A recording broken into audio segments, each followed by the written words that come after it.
पंढरपूरकरांच्या सेवेमध्ये नव्याने सुरू होणाऱ्या व्हाईट नेक्सस या मॉलचं काम येत्या काही महिन्यांमध्ये पंढरपूरकरांच्या सेवेत रुजू होणार असून या मॉलच्या माध्यमातून मनसे नेते दिलीप बापू धोत्रे व श्रीयश दिलीप धोत्रे यांनी नव्या एका उद्योगांमध्ये पाऊल ठेवलं असून पंढरपूरकरांच्या सेवेमध्ये लवकरच आम्ही डीडी इन्फ्राच्या माध्यमातून सुरुवात करणार असल्याचं यावेळी या उद्योग समूहाचे मालक श्रीयश दिलीप बापू धोत्रे यांनी प्रसार माध्यमांशी बोलताना सांगितलं।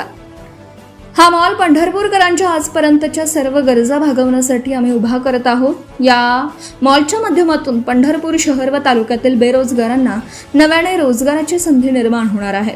भव्य दिव्य अशा स्वरूपामध्ये पुण्या मुंबईच्या मॉलला लाजवेल अशा पद्धतीने याचं काम युद्ध पातळीवर सुरू असून हा मॉल पंढरपूर येथील पंढरपूर अकलूज जुन्या रोडच्या जवळ असलेल्या डीमार्ट जवळ उभारण्यात येत आहे। फाउंडेशनचं काम पूर्ण झालं असून पुढील 1 महिन्यामध्ये या मॉलचा पहिला मजला तयार होईल। एकूण 5 मजले असलेल्या या मॉलमध्ये आकर्षक पद्धतीने सर्वच प्रकारच्या वस्तूंची विक्री ही करण्यात येणार आहे। हा मॉलमध्ये पंढरपूरकरांच्या वैभवामध्ये मानाचा तुरा रोवण्याचं काम करणार असल्याचं यावेळी श्रीयश दिलीप बापू धोत्रे यांनी सांगितलं।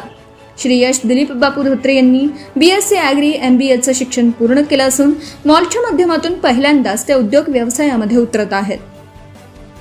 इतर डीडी इन्फ्राच्या उद्योग समूहाच्या यादीमध्ये या मॉलचंही नाव अग्रक्रमाने घ्यावं लागेल असे काम येथे सुरू असून लवकरच पंढरपूरकरांची प्रतीक्षा संपवेल असं यावेळी श्रीयश दिलीप बापू धोत्रे यांनी सांगितलं।